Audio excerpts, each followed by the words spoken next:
안녕하십니까, 문틀란TV입니다. 자, 윤석열 대통령이 이 헌법재판소에 지극히 유치하고 초딩 수준의 판결문, 그 다음에 지극히 편향적인 이런 그 판결로 해서 자, 윤석열 대통령이 대통령직에서 중도에 내려오게 됨으로 해서 지금 뭐 조기 대선이 현실화됐습니다. 현재 상황을 보면 2월 3일 날 조기 대선이 이루어질 가능성이 대단히 크다 이렇게 보겠습니다. 여기엔 또 이제 우파 재판관들의 변심, 자신을 밀어준 이런 거 우파층의 등에 칼을 꽂은 이런 거 우파 재판관들의 배반 이런 것도 상당히 작용을 했다 이렇게 볼 수가 있겠습니다. 좌파들 특히 민주당의 이재명 뭐 이런 세력들은 이제 자신들이 권력을 이제 곧 먹을 수 있느냐 이런 식으로 들떠 있는 분위기들이 좀 느껴집니다. 민주당에도 뭐 여러 이런 그 이제 주자들이 있지만 사실상 들러리에 불과하다고 봐야 되겠죠. 그래서 결국 이제 이재명이 될 것으로 이렇게 생각이 되는데 과연 그 이재명이 그들의 뜻대로 희망대로 그렇게 해서 차기 대선을 먹을 수 있을까? 지금 이제 지난 2017년도에 탄핵 이후에 조기 대선이 치러졌는데 그 점 하나는 똑같습니다. 그거 외에 여러 가지 면에서 2017년 조기 대선과 이번에 2025년 조기 대선은 매우 다르다. 자, 우선 그 정당 지지도에서 2017년과는 완전히 다릅니다. 2017년대 그때 새누리당은 정당 지지도가 10% 초반에 불과했습니다. 정당 지지도가. 근데 지금 이제 엊그제 나온 민주당이 좀 앞서 있지만 41%, 국민의힘이 35로 해가지고 이번에 좀 올랐죠. 오차 범위 냅니다. 12월 달 만점 20%대로 떨어졌죠. 국민의힘이. 그리고 나서 다시 곧바로 30%를 쭉 유지하고 있고 특히 이제 39까지 올라간 적이 있어요. 국민의힘이. 광장에서 우파층이 초결집하기 시작한 그때 39까지 올라간 바가 있는데 그래서 2017년도에 보면 지금 뭐 우파의 그 뭐 본당이라고 할 수 있죠. 국민의힘의 전신인 새누리당이 12%에 불과했습니다.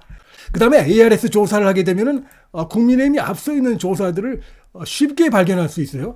자, 펜앤마이크가 여론조사 공정에 의뢰해서 실시한 바로 최근에 나온 걸 보면은 국민의힘이 45.7, 민주당이 39.8로 국민의힘이 더 높게 나오고 있습니다. 바로 최근에 나온 것이죠. 이런 부분들 ARS에서는 오히려 국민의힘이 더 높게 이렇게 나타나고 있는 것이 2017년하고는 완전히 다르다. 자, 그 다음에 또 이제 역시 이 부분이죠. 이재명의 사법 리스크가 지금 심각하다는 것입니다. 이재명이가 5개 재판을 받고 있는데 이것이 이제 앞으로 펼쳐질 대선 레이스에서 이재명에게 불리하게 작용할 가능성은 뭐 농후한 것입니다. 이게. 그 다음에 14일 날은 그의 부인, 그러니까 본인은 물론이고 부인까지도 이제 항소심 결심이 14일 날 있어요. 그리고 5월 중순에, 그러니까 대선 전에 이재명 마누라에 대한 항소심 선고가 있는데 이 유죄 나올 가능성이 대단히 크다고 봅니다. 그래서 이런 식으로 대선 레이스 내내 이재명의 이 사법 리스크는 계속 그 도마 위에 오를 수밖에 없습니다. 이재명의 공직선거법 이 부분, 대법원 이 선고 이 부분, 위중교사 이 항소심 이런 부분들 이런 것들이 대선 기간 내내 자, 민주당과 이재명의 부정적인 이런 거 영향을 미칠 가능성이 대단히 크다. 이렇게 생각이 됩니다.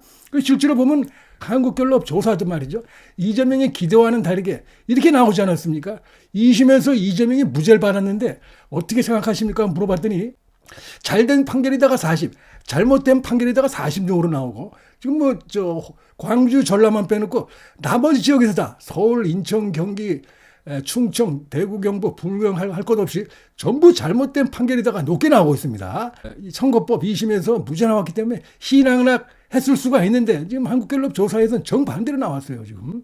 그다음에 남성, 여성 할 것 없이 그거 잘못됐다. 이재명이 거짓말하는 게 틀림없는데 무슨 저런 엉터리 같은 판결이 있느냐. 이게 국민 다수의 여론입니다. 이게 지금. 이게 영향을 미치는 것이고 지금 이제 연령대대 보면 40대 하나만 빼고 전부 다 부정적으로 이렇게 좀 나오고 있어요. 2017년과 이번에 조기 대선의 차이점은 우파가 이번에는 2017년과 달리 지금 한 울타리 내에 있지 않습니까? 뭐 뛰쳐나갈 사람은 없을 것 같은데 홍준표, 그러니까 2017년도에 홍준표, 안철수, 유승민이 각자 나갔었어요. 그래서 이쯤 홍준표가 24%, 안철수가 21%, 유승민이 무려 6%를 받았습니다. 그때 문재인이 41%를 받았는데 그때 문재인은 이게 분열 때문에 이긴 것이죠. 분열한 것 때문에. 그 문재인이 다른 뭐 사법 리스크가 있지 않았죠. 지금 뭐 이재명의 사법 리스크가 심각합니다. 부인까지도 그렇고. 근데 여기서 이제 눈길을 끄는 게 이 홍준표와 안철수, 유승민 이 세 후보가 당시 받았던 이 대선 지지도 합계가 50%가 넘는다는 겁니다. 그래서 이런 부분들 우파가 2017년과는 달리 지금 단결돼 있다는 거, 그다음에 이재명의 사법 리스크가 심각하다는 거, 국민들도 이런 2심 무죄가 나와도 이걸 믿지 않는다는 거, 그다음에 정당 지지도가 근본적으로 다르다 2017년과. 그래서 이재명이 희낙낙할 수 있는 상황이 결코 아니다.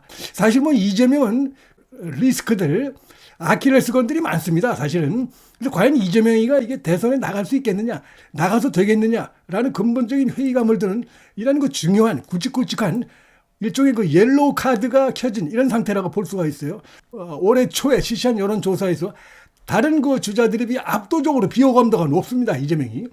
자, 이런 인물에 대해서 과연 그 국민들이 그러니까 상당히 그 꺼려하는 것이죠. 이런 인물에 대해서 국민들이 뭐 선뜻 표를 주기가 어려운 것이죠. 그래서 이런 것들이 발목을 잡을 수밖에 없고 유권자들이 옐로우 카드를 꺼낸 것이다 이렇게 볼 수가 있겠고요.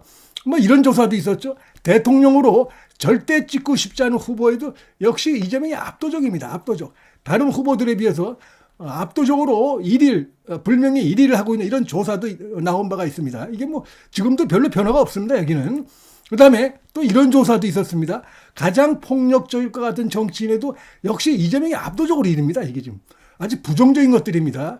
정치인으로서는 아주 안 좋은 부분들인데 유권자들에게 표를 얻기 어려운, 선뜻 유권자들의 지지를 얻기 어려운 상당히 부정적인 이런 그 측면들이 한두 가지가 아니라는 것입니다. 가장 폭력적일 것 같다. 절대 죽고 싶지 않다. 그다음에 대통령으로서 비호감도 1위. 이게 뭐 그냥 나온 게 아니고 조사에 의해서 나온 겁니다. 지속적으로 부정적인 이미지가 쭉 잡혀왔어요.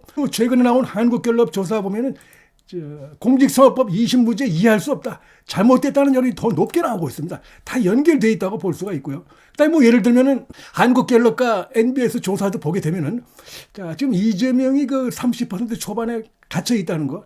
그래서 이게 이제 MBS 조사인데 뭐 정권 교체 여론이 한 47%가 됩니다. 가장 최근에 조사된 게.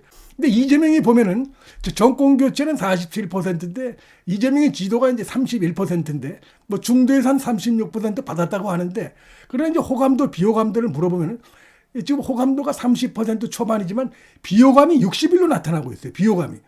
그렇기 때문에 그 전체 무슨 정권 교체 여론이라든지 뭐 이런 것들하고도 상당히 차이가 나는 절반 정도 되는 그런 상황인데다가 지지가 비호감은 오히려 2배가 되는 61%의 이런 것들이 지금 나타나고 있습니다. 그 다음에 더 충격적인 건 의견 유보. 지금 뭐 마음에 드는 사람이 없다는 게 38%입니다. 그래서 이런 부분들을 쫙 봤을 때 이재명이 지금 상당히 지금 그 옐로우 카드가 지금 들어온 상황이고 국민들로부터 따라서는 적신호까지 지금 켜진 이런 상황이기 때문에 과연 이게 과연 나와서 되겠느냐 이런 생각이 듭니다. 이 정도 상황인데 국민 여론이 이런 상황으로 나타나고 있는데 뭐 되겠나 이런 생각을 강하게 들 수밖에 없다. 이런 말씀을 드리겠습니다. 문틀란 TV 여기서 마치겠습니다. 시청해 주셔서 감사합니다.